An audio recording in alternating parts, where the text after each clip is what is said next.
नमस्कार दोस्तों, मैं हूँ वैद्य द्रोणाचार्य शास्त्री। आप देख रहे हैं मेरा यूट्यूब चैनल आयुष योगी। तो आज हम बात करेंगे एवीएन वेस्कुलर नेक्रोसिस इस डिजीज के ऊपर क्या सोचना चाहिए, किस तरह की ट्रीटमेंट इसमें हम दे सकते हैं। तमाम बातों के ऊपर आज हम चर्चा करेंगे। हो सकता है 15-20 मिनट का ये वक्त लगे, लेकिन आपको इस डिजीज के ऊपर मैं बहुत बेहतरीन जानकारी दूंगा। सबसे पहली बात तो ये देखिए जरा, आपको आयुष योगी इस वेबसाइट में आना है, गूगल में जाना है, आयुष योगी क्लिक करना है और उसके बाद यहाँ आपने लिखना है एवीएन। एवीएन लिखने के बाद अस्थि मज्जागत वादी आ गया। मतलब ये एक ऐसा वेबसाइट है। ये इसको हम एआई तो नहीं कहेंगे, लेकिन एक तरह का प्रोग्रामिंग इस तरह से हमने यहाँ पर बनाया हुआ है कि किसी भी प्रकार के आयुर्वेद के बहुत सारे जो हमारे प्राचीन ग्रंथ है उसको पढ़ना बड़ा हर किसी के लिए संभव है नहीं। जैसे मैं तो पढ़ाता रहता हूँ इसीलिए। मेरे तो सही है, लेकिन अगर आप पढ़ना नहीं चाहते, यार इतना कौन टाइम दे, तो ये वेबसाइट आपको कोई भी डिजीज़ है, आप क्लिक करो यहाँ पर, तो उस रोग का संबंध किस ग्रंथ से है आयुर्वेद के, उस टॉपिक में क्या लिखा है, कौन-सा ट्रीटमेंट करना चाहिए, किस लक्षणों के संदर्भ में, कौन-कौन सी दवाई यहाँ पर लगेगा, किस-किस यूनिवर्सिटी ने इस डिसीज़ के ऊपर क्या-क्या काम किया है, आपको क्या करना चाहिए, कौन-सा परहेज़ करना चाहिए, कितने दिन में रोगी ठीक होगा। मतलब ए टू ज़ेड सब कुछ ये वेबसाइट आपको बता देगा। देखिए इस तरह की वेबसाइट आज तक आपको गूगल में देखने को नहीं मिलेगा, ठीक है? हाँ, ये तो देखिए ज़रा इसको हम किस तरह से प्रयोग कर सकते हैं। आपने वेबसाइट में मतलब आपको कुछ भी मुझे एबीएन से संबंधित बात पूछना है, इसीलिए मैंने एबीएन लिख दिया। अब यहाँ डायबिटीज़ लिख दो, इंग्लिश वाला नाम इंग्लिश में लिखना, हिंदी वाला नाम हिंदी में लिखना, ठीक है? आने वाले समय में इसमें हम हिंग्लिश वाली चीज़ें भी जोड़ रहे हैं। तो देखिए ज़रा, एबीएन हमने लिखा, तो एबीएन लिखने के बाद ये अस्थि मज्जागत वात बताया। बेसिकली आयुर्वेद के दृष्टिकोण में अस्थि मज्जागत वात ही बेसिकली एबीएन के उसमें आता है, कैटेगरी में आता है। अब vascular necrosis is equal to अस्थि मज्जागत वात, इसको ख्याल रखना है। जब भी हम आयुर्वेदिक चिकित्सा करते हैं, तो चिकित्सा करने से पहले हमें आयुर्वेदिक डायग्नोसिस से रिलेटेड बातें समझ में आना चाहिए। नहीं तो एबीएन के ट्रीटमेंट ढूँढते जाओगे तो आपको चीज़ें समझ में। अब यहाँ पर देखो वेबसाइट आपको 3 चीज़ें दिखाता है, संप्राप्ति, पूर्व रूप और हेतु। अभी हमने हे एवीएन के बारे में देखना है। तो अस्थि मज्जागत बात basically AVN is equal to अस्थि। अभी हम यहाँ एवीएन की बात नहीं करेंगे, अस्थि मज्जागत बात की बात करेंगे। तो अस्थि मज्जागत बात ये कैसे बिगड़ता है? अगर हम कहेंगे एवीएन की स्थिति कैसे, अवैस्कुलर नेक्रोसिस कैसे हो सकता है? तो एक हेतु मुझे ग्रंथों में दिखा है, एक हेतु। उसमें क्या है कि पेशेंट को पहले बहुत बड़े लेवल में डायरिया, लूज़ मोशन समथिंग ऐसा कुछ होता था और उसको रोकने के लिए वो बहुत सारी इस तरह की मेडिसिन कंटिन्यूअसली लेता या पेट से जुड़ी हुई कोई इस तरह की समस्याएँ उसको होता था, जिन्हें हम ग्रहणी बोलते हैं समथिंग इस तरह की चीज़ें। अगर ऐसा है और वो उस चीज़ के लिए दवाई खा रहा है तो डेफ़िनेटली उसको एवियन या अस्थि मज्जागत वात होने की संभावना ज़्यादा दिखता है। अब हम आएँगे सिम्पटम्स में।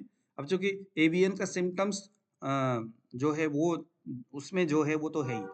लेकिन देखो हमें अस्थि मज्जागतवात की चर्चा हम कर रहे हैं यहाँ पर एवीएन के साथ। तो इसमें pain in small joint, bony pain होना, पेन इन जॉइंट में पेन होना, ऑस्टियोपोरोसिस होना, है ना? मायोपैथी होना यानी मांसक क्षय, हड्डियों में जॉइंट स्पेस नेवरिंग आ गया है, ऐसा भी कुछ हड्डियों में स्पेस आ गया है ना?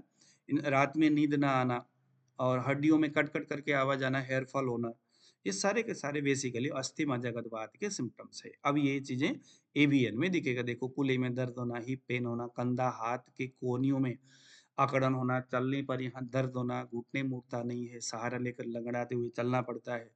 खून की सप्लाई उस पॉइंट में जहाँ वो दर्द हो रहा है ना, मतलब वहाँ उस ऊतकों में ब्लड की सप्लाई नहीं हो रहा है, ये सारी तमाम तरह की बातें यहाँ पर आया हुआ है। तो हमने यहाँ क्लिक किया, मतलब जो सिम्पटम्स दिखते हैं, अभी हम बेसिकली एवीएन के ऊपर चर्चा कर रहे हैं, इसलिए हमने यहाँ क्लिक किया। क्लिक करना ज़रूरी है, ठीक है? इनमें से जो भी सिम्पटम्स है मायोपैथी है तो भी हमें उसी में जाकर के क्लिक करना, अगर नहीं है तो कोई बात नहीं, ठीक है?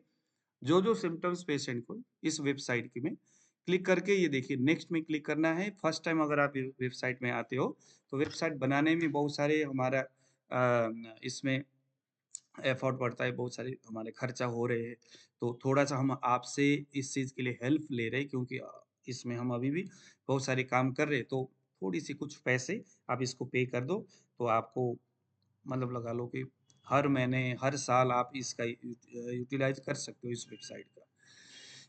ठीक है? तो देखते हैं ज़रा इसमें क्या आ गया है, एवीएन का संबंध किसमें आ गया? तो देखो यहाँ पर, अब एवीएन ऐसा कहते ही हमें एवीएन से जुड़ी हुई जो ट्रीटमेंट है उसे हमें यहाँ समझ में आना चाहिए। तो कुछ चीज़ें हैं जो बाज़ार में बहुत सारे फेमस हो रहे हैं, जैसे आजकल अग्निकर्मा एवीएन में बहुत सारे लोग हिट हो गए। अग्निकर्मा यूट्यूब में बहुत सारे वीडियोज़ उनके चल रहे हैं।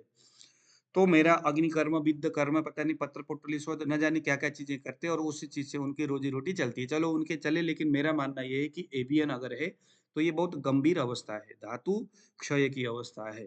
वायु रुक्ष गुण से बढ़ा हुआ है। अस्थि मज्जा धातु में जाकर के स्थान संचय किया हुआ है। तो यहाँ पर सिर्फ अग्निकर्म से, विद्यकर्म से, अकेले पत्र पोटली से यहाँ बात नहीं बनने वाली है। तो हमें सबसे पहले तो इस एवीएन से रिलेटेड जो चीज़ें हैं उसको हमें पहले तो समझ में आना चाहिए कि भैया एवीएन बेसिकली है क्या चीज़, क्यों है? तो देखो इस चीज़ को यहाँ वेबसाइट ने इतना बखूबी और इतने खूबसूरत तरीक़ा से एक्सप्लेन किया हुआ है, इसको एक बार कोई आदमी पढ़ ले, समझ में आ जाएगा कि कोई भी डिज़ीज़ बेसिकली उसके संप्राप्ति कैसे तैयार होता है। ठीक है? तो बेसिकली क्या होता है ना, बहुत सारे लोगों का आदत होता है सोशल साइट में, हाँ जी, एवीएन है, चलो उसके कुछ ऐसे ही जड़ी-बूटियों के नाम, हाँ जी, ये फलाना जड़ी-बूटी खा लो, इससे ये हो जाएगा, वो हो जाएगा। तो इन चक्करों में कभी नहीं पड़ना चाहिए। अगर इतने से ही अगर हो जाए, तो आयुर्वेद में लोग इतने मेहनत करके एमडी, पीएचडी लोग करते हैं, तो उसकी तो कोई ज़रूरत ही नहीं थी। बस सामान्य जड़ी-बूटी खाओ और रोग से ठीक हो जाओ। तो रोगी ठीक होता है वैद्य के नजरिया से। वैद्य उसको देखता है, वैद्य में एक समझ आता है कि इसमें क्यों हो रहा है। उस समझ के अनुसार से वो उसको चिकित्सा बताता है। अब उस चिकित्सा से वो रोगी ने ठीक होना है। कोई भी जड़ी बूटी रोग को डायरेक्टली ठीक नहीं करता। रोगी वो जो दवाई है वो वैद्य के समझ के हिसाब से शरीर में काम करता है। तो चलिए ज़रा एक बात तो ये है कि कभी भी आप यदि आयुर्वेदा डॉक्टर नहीं हो, तो मेरा मानना तो 100% यही है कि आप किसी भी डॉक्टर के परामर्श के बगैर कभी भी कोई मेडिसिन आप लोग मत खाना। ये क्योंकि बाद में जाकर के एक तो आपका रोग ठीक होता नहीं है और कुछ और पंगे हो जाते हैं उसमें। फिर बाद में कोई भी डॉक्टर भी उसको ठीक करने में बड़ी दिक्कत होती है। ऐसे हमारे पास बहुत सारे पेशेंट आते हैं, इसीलिए मैं बता रहा हूँ। तो अपने मन से कोई ऐसी चीज़ें नहीं करना है, नहीं खाना है, किसी डॉक्टर के पास जाना है। डॉक्टर प्रोफ़ेशनली उसने यही चीज़ें पढ़ा हुआ है, तो वो जानता है ना ये सारी चीज़ें। आप 400-500 रुपए के चक्कर में आप अपना शरीर को खराब ना करो, विशेष करके एवियन जैसे इतने डेंजर कंडीशन में। तो देखिए ज़रा वेबसाइट क्या बोलता है, उपचार ना किया जाए, मतलब एवियन जो है रक्त धातु की आपूर्ति कम हो जाती है हड्डियों में और परिणामतः हड्डियों की ऊतक कमज़ोर पड़ जाता है, यानी मर जाता है, डेड हो जाता है। उपचार ना किया जाए तो ये प्रक्रिया अंततः हड्डी को नष्ट कर देती है। अवैस्कुलर नेक्रोसिस सबसे अधिक कूल्हे के जोड़ों में होती है। आयुर्वेद के अनुसार भी अवैस्कुलर नेक्रोसिस धातु परिणमन की दुष्टि, वातरक्त, अस्थिमज्जा स्थान में होने वाली वायु की रुक्ष गुण प्रदान विकृति, अस्थि क्षय, कटिग्रह से मिलता-जुलता कुछ समस्या है। अब देखो अगर आप डॉक्टर के पास जाओगे तो उसको यह बातें पता है, वातरक्त है पहले, पहले उसको न न ग्रहणी था क्या, है ना? क्योंकि वो सारी चीज़ें इस रोग से रिलेटेड है, मतलब वो चीज़ें आपको अंदर ही अंदर एवीएन होने के लिए प्रोत्साहित करता है। अब आप एवीएन की दवाई खाए जा रहे हो कुछ न कुछ हड्डियों को दर्द को कम करने वाली, और उसके रोग का मूल कारण तो जस का तस ही रहा। मान लीजिए कि किसी को वात रक्त था पहले, वेबसाइट बोल रहा है यानी शास्त्र बोल रहा है, क्योंकि वेबसाइट वही चीज़ दिखा रहा है जो आयुर्वेदिक ग्रंथ में लिखी हुई बातें ही मोटा-मोटी तौर पर उठा करके वो आपके सामने रख देता है। तो वेबसाइट बोल रहा है देखो भैया वात रक्त, अब मान लो अगर किसी को वात रक्त है तो ये रोग वात रक्त से लंबे समय से वो ग्रसित था, तो आज वह व्यक्ति इस रोग से पीड़ित हो सकता है। तो हमें एवीएन का भी स्वतंत्र चिकित्सा करना होगा और वात रक्त का भी अवस्था के हिसाब से वात रक्त की किस कंडीशन में पेशेंट, उसके हिसाब से हमें चिकित्सा तलाशना होगा। अस्थि और मज्जा धातु में अगर वायु होगा रुक्ष गुण से, तो ज्यादातर अस्थि मज्जा का तो बात तो है ही। अस्थि क्षय हो जाता है, कटिग्रह से मिलता है, कटिग्रह में भी ये चीजें होती है। अगर कटिग्रह होगा तो भी एवीएन जैसे सिम्पटम्स दिखता है। देखो एक और चीज़ जो शास्त्र बोलता है, जंघा जो है ना हमारा जो जांघ जहाँ पर एवीएन का ज़्यादातर प्रॉब्लम दिखता है, तो स्वेदवह स्रोतस और कटि प्रदेश मेद धातु का और जंघा अस्थि धातु का उद्गम स्थान है। तो देखो, तो 3 बातें आ गया, स्वेद, मेद और अस्थि। इन तीनों में कहीं न कहीं विकृति होगा तभी तो एवीएन हो रहा है। तो यह विकृति का स्वरूप क्या है, संदर्भ क्या है, क्यों है, सिम्पटम्स क्या-क्या है? ये चीज़ तो वही बता सकता है ना जो जिसने आयुर्वेद पढ़ा हुआ है। तो जो सिर्फ़ झोला छाप टाइप के जिनके पास 2-4 जड़ी-बूटियाँ रखा हो तो उसको इतने पता होता है कि भई अमुक तेल वहाँ मल लो, तो दर्द ठीक हो जाएगा। इस तरह के लोगों को तो पता नहीं है ना। इसीलिए जो अच्छे पढ़े-लिखे जो आयुर्वेदा डॉक्टर है, आपके आस-पास में कोई होंगे, तो वहाँ जा कर के उनको दिखाओ। वहाँ पर भी एक चीज़ मैं आपको बताता हूँ, कोई भी डॉक्टर के पास आप गए और आपके डॉक्टर आपको कम से कम भी सारी चीज़ें डायग्नोसिस करने में मतलब प्रश्न, स्पर्शन, दर्शन 3 चीज़ों से, अगर वो टाइम लगा कर के कम से कम आधा घंटे का वक़्त देता हो आपको, पूछने में, बहुत सारे क्वेश्चन्स पूछेगा। अगर ऐसा है तब तो उससे आप ट्रीटमेंट लो। अगर ऐसा नहीं है, आप गए कुर्सी में बैठे, आपको उसने पूछा क्या हुआ? आपने कहा एवीएन डॉक्टर बता रहा है और एवीएन के हिसाब से कुछ-कुछ मेडिसिन वो आपको प्रिस्क्राइब करता है। समझ लो कि वो डॉक्टर खड़िया पलटन है, उससे वो चाहे एमडी हो, पीएचडी हो, कोई फ़र्क नहीं पड़ता। ठीक है? क्योंकि आयुर्वेद का अपना एक तरीका है ना जी, डिज़ीज़ को चेक करने का, डिज़ीज़ को समझने का, चाहे वो कैसा ही तुरम-खान क्यों ना हो। क्योंकि हर व्यक्ति का रोग का परिप्रेक्ष्य एकदम अलग-अलग होता है, रोग होने का तरीका अलग होता है। वो हर किसी पेशेंट से चाहे वो कितना ही पुराना क्यों ना हो, वैद्य कितने अनुभवी क्यों ना हो, हर रोगी का अलग-अलग कारण होते हैं, अलग-अलग शरीर में बनने वाली संप्राप्तियों का जखाड़ा होता है। इसलिए उसको समझने के लिए कम से कम आधा से लेके 1 घंटे, मुझे तो भैया 1 घंटे का टाइम लगता है, हर तरह के पेशेंट के ऊपर। नहीं तो आधा घंटा तो लगभग मुझे टाइम लगता ही लगता है। रोग का कारण क्या है? कब से हुआ है? पहले क्या समस्या हुआ था? उसके हेतु क्या है? उसके बाद शरीर की सारी संप्राप्ति तैयार करने में मुझे 1 घंटा लग जाता है। लेकिन आपको कोई कुर्सी में बैठाते ही एक क्वेश्चन करते दवाई प्रिस्क्राइब करता है, समझ लो वहाँ से आपका कुछ होने वाला नहीं है। वो कुछ ऐसे दवाई देगा, जो दवाई कुछ दिन तक पेन को ठीक कर सकता है। पेन मैनेजमेंट तक वो काम करेगा, लेकिन 100% आपकी जड़ से जाकर के चीज़ें ठीक कर नहीं सकता, ये पक्की बात है। तो हर वैद्य को एवीएन में स्वेद वह स्रोतस, मेद वह स्रोतस और अस्थि वह स्रोतस, मज्जा वह स्रोत, ये 4 स्रोतसों के ऊपर हमें ख्याल रखना है कि भैया अस्थि उद्गम स्थान जंघा है, स्वेद का उद्गम स्थान जंघा है। तो जांघ में ये जो हो रहा है, तो स्वेद और अस्थि के बीच की ऐसी क्या बात है? पसीना ज़्यादा आना, कम आना, ये तमाम बातें हमें वहाँ से समझ में आना चाहिए।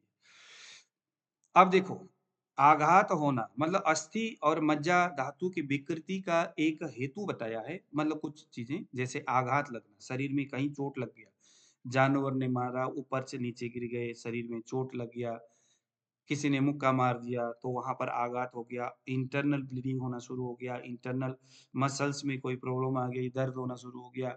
तो ये जो आघात है, अति व्यायाम, बहुत ज्यादा व्यायाम करना, वातज आहार विहार, संक्षोभक कारक यानी बहुत ज्यादा ऊबड़-खाबड़ वाले रास्ते में आप चलते रहते हो दिन भर, ऑटो में चलते रहते हो, तथा मेद धातु, इन क्रियाओं से अस्थि और मज्जा धातु की विकृति होती है, जो अभी मैंने बोला। और अव्यायाम, दिन में दिन भर सोना, बिल्कुल व्यायाम नहीं करना है, बहुत ज़्यादा मीठी चीज़ें खाना, अधिक मात्रा में खाना और अल्कोहल का अधिक मात्रा में सेवन करना, ये मेद धातु की विकृति करता है। तो देखो कि अस्थि मज्जा धातु की विकृति का हेतु मिल रहा है या मेद धातु की विकृति का हेतु मिल रहा है। तो यहाँ से उसके हेतुओं को टटोलना देखो कितना टाइम लगता है। पता नहीं कौन-सा कारण है जो अभी भी चल रहा है और उसकी वजह से उसको ये दिक्कत हो रही है।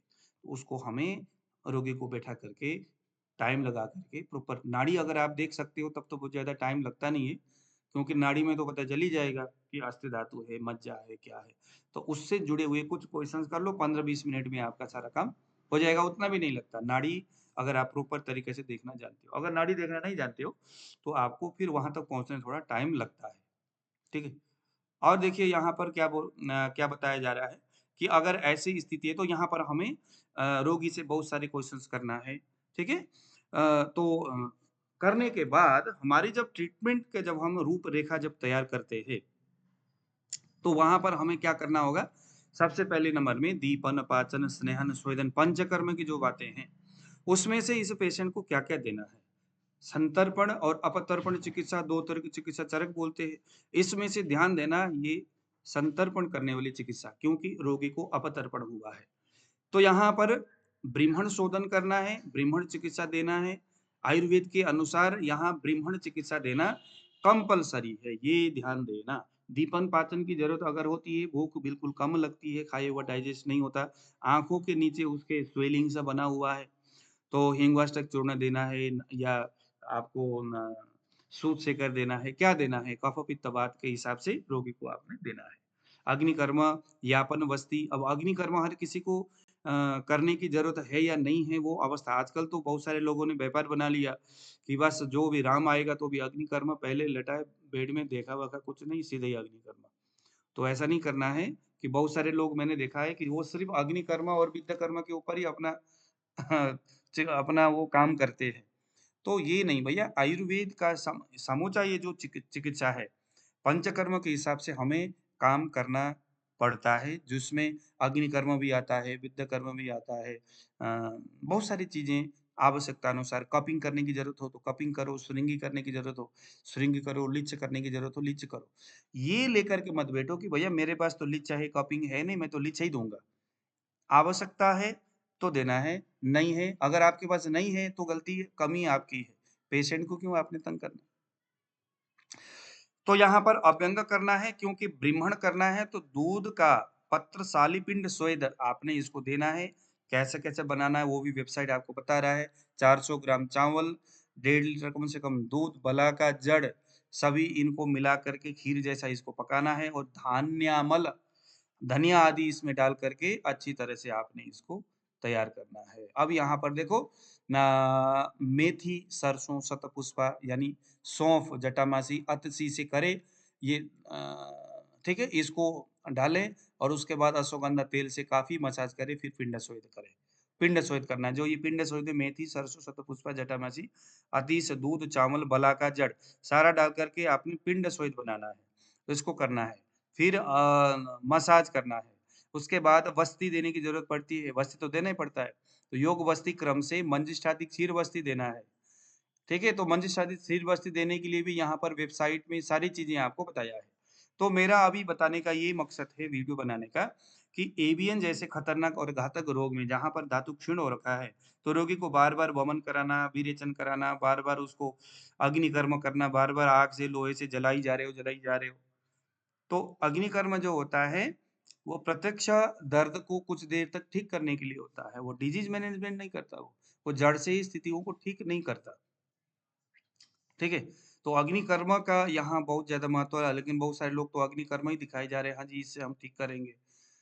तो मेरे भाई नहीं होता है ऐसा क्योंकि आयुर्वेदिक चिकित्सा आयुर्वेदिक विधि से ही चलता है। आप विधि से हीन होकर के आप कहीं कुछ कर नहीं सकते। तो कोई भी जो दवाई है, जड़ी-बूटी है, ये सारी चीज़ें जो है रोगी के दोष के हिसाब से चलेगा। पंचकर्म में मैंने आपको कहा ब्रीह्मण चिकित्सा करना है। अग्निकर्म, विद्यकर्म, पत्र पोटली शोथ कैसे-कैसे जैसे अब इस रोग में देखो त्रयोदशांग गुग्गुल भी दिया जा सकता है, एकांग अभिरस देवदारी आदि क्वाथ गंधक तेल का कैप्सूल भी दिया जाता है, लाक्षादि गुग्गुल, रसोन, क्षीरपाक, एरंड स्नेह मतलब ये सारे के सारे दवाइयाँ अस्थि मज्जा धातु में होने वाली वायु की प्रभाव के ऊपर ये काम करता है। लेकिन सुपरफिशियली अगर पित्त बढ़ा हुआ है तो एकांग भी तो गड़बड़ कर देगा। रसोन क्षीरपाक तो और ज़्यादा गड़बड़ कर देगा। इसीलिए दोष क्या है? सुपरफिशियली दोष क्या है? और धातु क्षीण तो हो ही गया है। पहले उन दोषों को ख्याल रखना है हमें। फिर उस दोषों का शमन करना है। लेकिन शमन करते वक़्त ख्याल रखना है कि ये संतर्पण करने वाली चिकित्सा इसमें हमें अपनाई जाती है। अपतर्पण नहीं करना है, नहीं तो रोगी का धातु अपतर्पण से लंघन से अति व्यायाम से, है ना? अत्यधिक काम करने से धातु और ज़्यादा क्षीण होता है। वायु और ज़्यादा बढ़ता है रुक्ष गुण से, इसीलिए ये समस्या और ज़्यादा बढ़ता है। तो इस चीज़ को हमें विशेष करके ख्याल रखना है, अगर आपके पास भी इस तरह के पेशेंट आते हैं, तो आयुर्वेदिक शास्त्र उसका शरण आपको कभी छोड़ना नहीं है। शास्त्र अनुसार ही आपने किसी ने आपको कोई फ़ॉर्मूला बताया और उस फ़ॉर्मूला के ऊपर आप चले जा रहे हो, चले जा रहे हो। ऐसा नहीं करना, कोई भी दवाई कितना ही तुरंत खान क्यों ना हो, वो दवाई भी दोष, गुण आदियों के आधार पर शरीर में काम करता है, ठीक है? तो कोई भी दवाई अमृत नहीं होता है, मैं आपको बताऊँ। जैसे हम कहते हैं ना कि क्या कहते हैं अमृत है ऐसा, हनुमान जी ने अमृत को लेके आए, सुषेण ने जो है लक्ष्मण को अमृत दिया, अमृत अमृत ऐसा करके। भैया कोई भी आयुर्वेद के सिद्धांत के हिसाब से कोई भी दवाई, सभी दवाई अमृत है, लेकिन सबके लिए कोई भी दवाई अमृत नहीं है। रोगी की परीक्षण करना है, रोग का परीक्षण करना है, 10 विध परीक्षण की बातें बताया गया है। उसके आधार पर हमें एक डॉक्टर उसकी अवस्था के हिसाब से दवाई का चुनाव करता है। चुनाव होने पर फिर वो दवाई चाहे सौंठ हो, धनिया हो, पानी भी उसके लिए अमृत होता है। अमृत सब कुछ अमृत है। लेकिन बगैर जाने, बगैर समझे, बगैर उस जड़ी-बूटियों के महत्व को जाने, हर तरह की वनस्पति हर व्यक्ति के लिए ज़हर के समान भी काम कर सकता है। इसीलिए जानिए, शास्त्रों को पढ़िए, चरक संहिता को पढ़िए, समझने का प्रयास करिए। दोष एव हि सर्वेषां रोगाणाम एक कारण। दोष ही सभी रोगों का एक कारण है, चाहे वो एवियन हो, चाहे वो ऑस्टियोपोरोसिस हो, चाहे कैंसर हो, चाहे किडनी हो। दोष का ही हमें विशेष ख्याल रखना है। तो दीजिए विदा आज, नमस्कार।